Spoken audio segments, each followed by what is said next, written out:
Welcome back to another Candy Compass candy exploration. I'm here outside in Blenheim again, and I'm looking at a candy brand that I've struggled with in the past, but they have so many different flavors and so many different varieties, I had to give them another shot, and that is RJ's. Today, I'm looking at RJ's Green Apple Sherbet Fizz and the regular Sherbet Fizz. On the Green Apple, here it says, get a taste for the tingle with fizzy sherbet wrapped in a wonderful, vibrant, tangy green apple flavored chew. On the regular Sherbet Fizz, we got get a taste for the tingle with fizzy sherbet wrapped in a wonderful wild raspberry chew. Yet again, we're seeing how the kiwis seem to go for the raspberry as opposed to the cherry or the watermelon. Now, both these are going to look pretty familiar to a lot of candy lovers out there. They're just regular guys, a little bit of a white center, wrapped. You can clearly see that they're sliced, pulled along some extruder, and just chop right up. On first bite, you almost taste nothing. It's like you feel something, but you know you're not tasting it. It's almost like if someone were to hand you this, you wouldn't know you're tasting anything. There's some sort of placebo effect going on that tells me, brain, you should be tasting something even though the mouth isn't getting anything. A disappointing first bite. However, the second bite continues with more of the same, and that is nothing. You think, what is this fizz? The fizz seems to be a big part of it. We've had the hard candies with the fizz on the inside. We've had the little plastic candy with the compact sugar that tastes like different colas. Fizz and soda is a very common candy usage, a very common trope. And the RJ's Fabulicious does it very poorly. And that's, I think, for a very specific reason. When you cut one of these open, normally when you cut these open, you can almost peel the layers apart. That means you cut down and you can peel out, you can have the whole white chunk and the outside circle.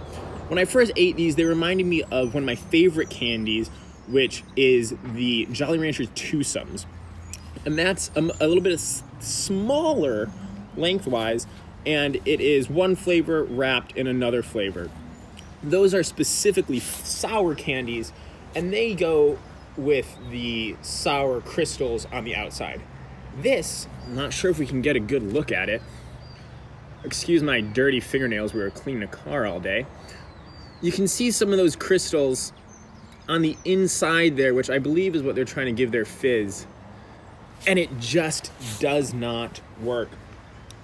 The same thing goes with the red. The crystals, as you can see, as you pull it apart, you can kind of see that crystallization a bit more. And it just isn't enough. That's the biggest thing. After you try a couple of them, you eat them for a while, which I've been doing all day to prepare, you begin to get what they're going for. There's hints of it, there's tones of it, but it just doesn't bring home what you're looking for in either a sour or a fizz. I will say, I love the mouthfeel of these kind of candies. I love the chewiness of them. I love how you can chew it for a while, or you can swallow it down right away. They feel filling and they feel hearty. That can be dangerous with candy because one big rule I have when it comes to candy is not to eat to feel full. You should be eating candy when you don't need to eat, so that way you only eat for the taste, so you have one or two bites of the candy instead of finding yourself scarfing down. You just want to eat a little candy when you're eating candy. These make that hard. As much as they taste like chemicals and they taste like nothing, the mouthfeel alone gets me eating more because it's a good chew and it feels like I'm eating something, which I love in candy, which can be dangerous.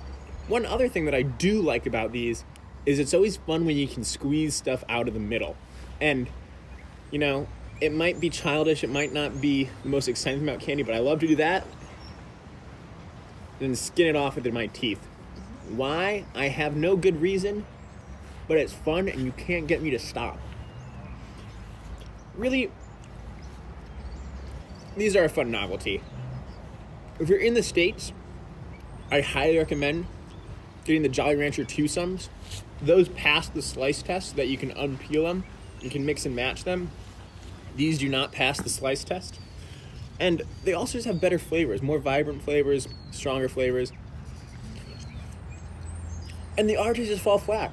Yet again, RJs, I think, calls themselves New Zealand's finest right here on the packaging, and it just isn't impressive enough to me.